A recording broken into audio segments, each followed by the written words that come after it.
এক বৎসর অপেক্ষা থাকে আমাদের। মা দুর্গা পূজা চলে আসবে, মায়ের দর্শন হবে, সবাই মিলে আনন্দ ফুর্তি হই হই আনন্দে মেতে উঠবে, তাই না বন্ধুরা?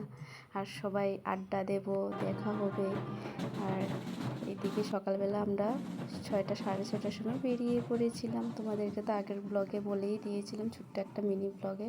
এই দেখো, সবাই কিন্তু সবুজ আর গোলাপি শাড়ি পরার কথা, কিন্তু এখানে নানান ধরনের নানান কালার হয়ে গেছে। কি আর করব, সবার তো আর এক কালারে সব কিছু হয় না। সাদা লাল পাড় যদি হতো, যদি আচ্ছা ঠিক আছে, সবাই একসাথে এক কালার হয়ে যেত।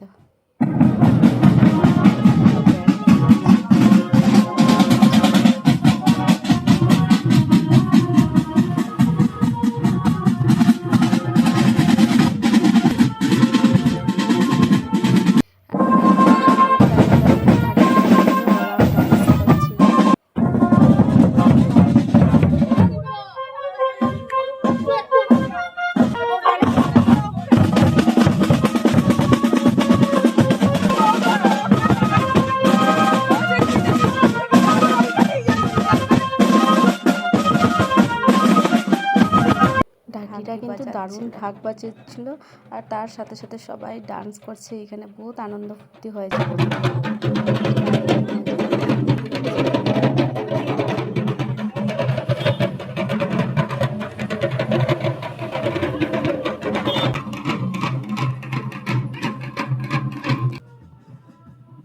যে ভিডিও ক্লিপটা দেখেছো ওটা রাস্তার মধ্যেই ছিল, আর এই ভিডিও ক্লিপটা হচ্ছে সন্ধেবেলার।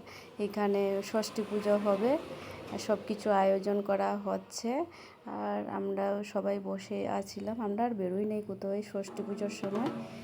ইচ্ছে ছিল বেরোনো হয় না। এইখানে ষষ্ঠী পুজোর জন্য জল ভরতে চলে আসছি আমরা সবাই মিলে। এই যে জল ভরা হচ্ছে পুকুর থেকে।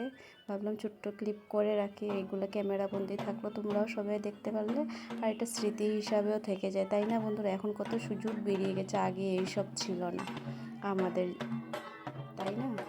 এখন কত দিন দিন আপডেট হয়ে যাচ্ছে, আর তার সাথে সাথে মানুষের কিন্তু মন আর আপডেট হয় না। সব কিছু আপডেট হচ্ছে, মনটার আপডেট হচ্ছে না। দেখো, সবাই মিলে চলে যাচ্ছিলাম, আর এদিকে ধুনো আর এদিকে ঢাকও বাজাচ্ছে। আর ভাবছিলাম তোমাদের সাথে একটু প্যান্ডেলটাও দেখিয়ে দিই, কেমন হলো না হলো। এটা আমাদের পাড়ারই পুজো, আমাদের ঘরের সামনে। ভিডিওটা কেমন লাগলো একটু কমেন্ট করে বলবে। টাটা, বাই বাই, সবাই ভালো থাকো।